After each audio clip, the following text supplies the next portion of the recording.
Tujuan pembelajaran agar mampu menguasai materi saintifik pada materi katabolisme asam lemak. Prosedur proyek 1.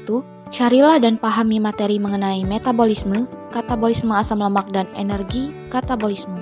2. Temukan sumber-sumber bahan pangan yang mengandung lipid dan dapat dijadikan objek atau sampel dalam proyek ini. 3. Amatilah kemudian videokan objek atau sampel yang menjadi sasaran. 4. Edit video yang telah didapat dengan semenarik mungkin. Materi singkat. Metabolisme merupakan proses kimia yang terjadi di dalam tubuh makhluk hidup atau sel. Metabolisme disebut juga reaksi enzimatis karena metabolisme terjadi selalu menggunakan katalisator enzim. Oleh karena itu, metabolisme lemak berarti proses pembakaran lemak, proses penguraian ataupun perombakan lemak di dalam tubuh. Adapun sampel yang kami gunakan dalam proyek ini yaitu minyak goreng. Minyak goreng dikenal memiliki kandungan lemak tinggi termasuk lemak jenuh, asam lemak tak jenuh tunggal dan tak jenuh ganda.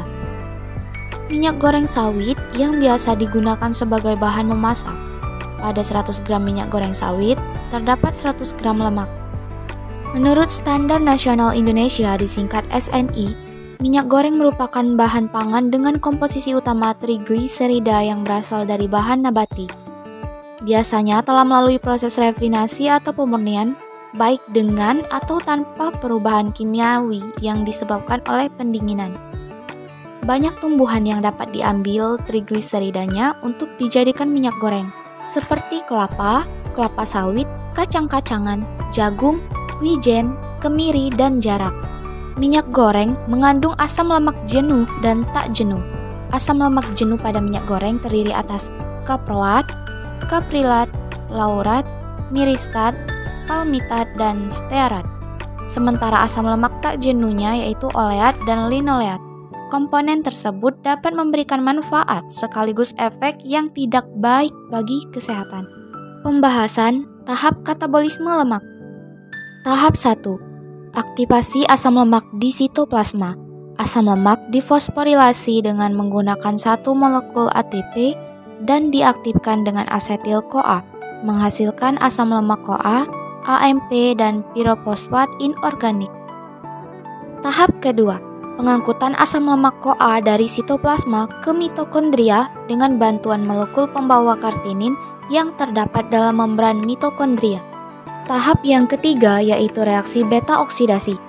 Tahapan ini terbagi lagi menjadi 4 bagian tahap, yaitu dehidrogenasi 1, hidratasi, dehidrogenasi 2, dan tiolasi atau tahap pemotongan. Perhatikan urutan tahapan reaksi dalam beta oksidasi asam lemak pada gambar.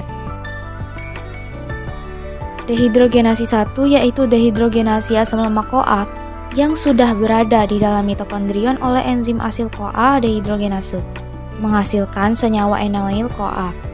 Pada reaksi ini, FAD atau flavin adenin dinukleotida yang bertindak sebagai koenzim direduksi menjadi FADH2 dengan mekanisme fosforilasi bersifat oksidasi melalui rantai pernapasan.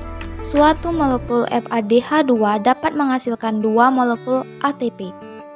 Hidratasi yaitu ikatan rangka pada enoil CoA dihidratasi menjadi 3 hidroksiasil CoA oleh enzim enoil CoA hidratase.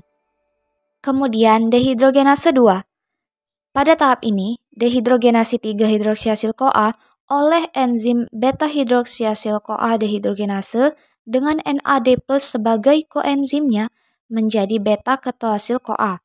NADH yang terbentuk dari NAD+ dapat dioksidasi kembali melalui mekanisme fosforilasi oksidatif yang dirangkaikan dengan rantai pernapasan, kemudian menghasilkan 3 molekul ATP.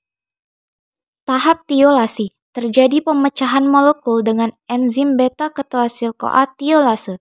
Pada reaksi ini, satu molekul ketoasil CoA menghasilkan 1 molekul asetil-CoA dan sisa rantai asam lemak dalam bentuk CoA-nya, yang mempunyai rantai 2 atom karbon lebih pendek dari semula. Setelah tahap beta oksidasi menghasilkan asetil-CoA, selanjutnya akan diteruskan melalui reaksi siklus asam sitrat atau siklus Krebs. Di dalam siklus Krebs, pada tahap pertama itu terjadi pembentukan sitrat. Dalam proses ini, terjadi penggabungan molekul asetil-CoA dengan oksaloasetat yang membentuk asam sitrat, dibantu oleh enzim asam sitrat sintase. Pada tahap kedua, sitrat yang dihasilkan dari proses sebelumnya itu diubah menjadi isositrat dengan bantuan enzim akotinase yang mengandung Fe2+.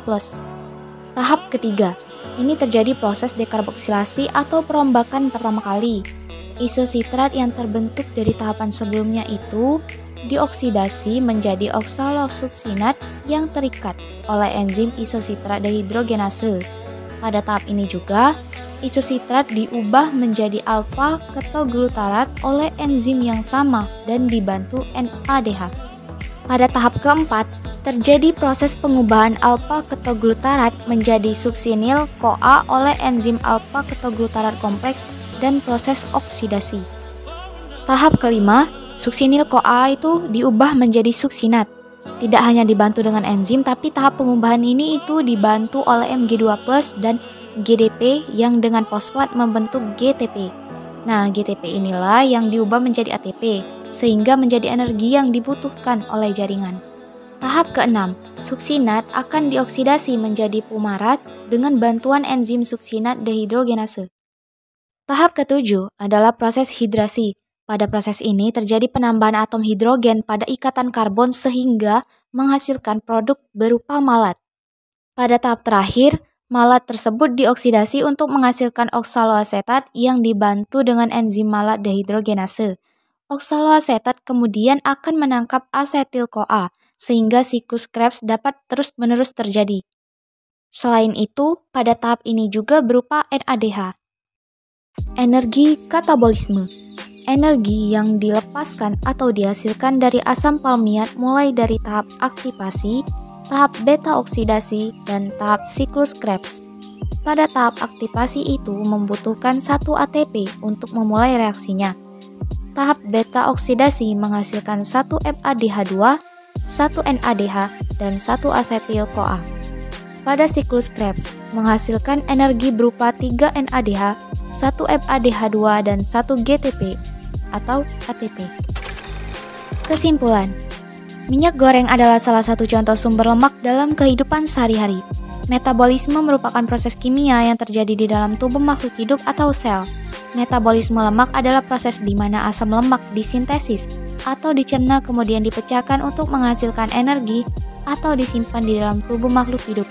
Secara garis besar, metabolisme lemak dimulai dari pemecahan trigliserol menjadi gliserol dan asam lemak.